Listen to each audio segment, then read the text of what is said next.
Dieu veut chacun que nous puissions être utilisés par lui. Dieu veut nous utiliser, Dieu veut que nous soyons sa bouche, ses mains, ses pieds pour aller vers les autres. C'est quelque chose qui n'est pas réservé à une catégorie de personnes. Tout le monde doit et est censé faire ça. Des fois, on regarde le livre des Actes et on se demande mais pourquoi est-ce qu'on ne vit pas ce qui se passe dans le livre des Actes? Mais moi, j'aimerais qu'on se demande est-ce qu'on fait ce qui se passe dans le livre des Actes? Est-ce qu'on peut vraiment espérer avoir les résultats qu'ont eu les apôtres si on ne fait pas ce qu'ont fait les apôtres?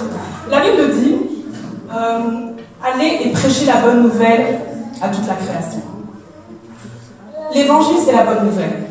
La bonne nouvelle, c'est quoi la bonne nouvelle? C'est que Jésus est mort pour nos péchés, pour que nous ne soyons plus des pécheurs. Jésus est mort pour nos maladies, pour que nous ne soyons plus malades. Jésus est mort pour que nous n'ayons plus de blessures d'âme. Jésus est mort pour que nous ayons la délivrance. Ça, c'est la bonne nouvelle. Mais aujourd'hui, quand on prêche l'évangile, on a tendance à faire la promotion d'une religion, faire la promotion du protestantisme. On a tendance à faire la promotion d'une église. Mais c'est pas ce que la Bible nous dit de faire. Vous voyez, moi personnellement, dans l'évangile, il y a le salut, qui est vraiment le but ultime. Mais au-delà de ça, je pense que l'évangile est là pour répondre à des besoins.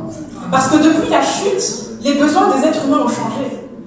Depuis la chute, les gens ont besoin de délivrance, les gens ont besoin de guérison, les gens ont besoin de ressentir de l'amour, les gens ont besoin de connaître leur identité.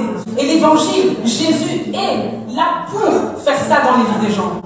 Et si nous ne prêchons pas l'évangile, nous prêchons un évangile déformé, on ne peut pas atteindre le résultat qu'ont eu les apôtres. C'est ça que Dieu attend de nous, que nous puissions répondre à des besoins, que quand ces besoins sont répondus, la personne voit que Dieu est réel et après la personne donne sa vie à Christ. Alors il y a certaines personnes qui diront oui, mais il y a des personnes qui peuvent être guéries et ils vont quand même pas donner leur vie à Christ.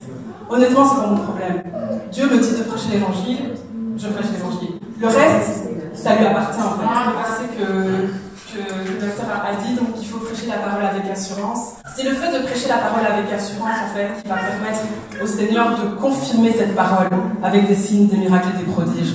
Mais pour que nous puissions prêcher la parole avec assurance, il faut que nous ayons une assurance nous-mêmes dans notre cœur pour ce qu'est la parole. L'évangile en fait, c'est basé sur la croix. Pour que nous puissions prêcher la croix avec assurance, il faut que nous-mêmes, nous ayons une révélation de la croix. Et c'est pour ça qu'il y a vraiment une différence en fait entre avoir des informations et avoir une révélation.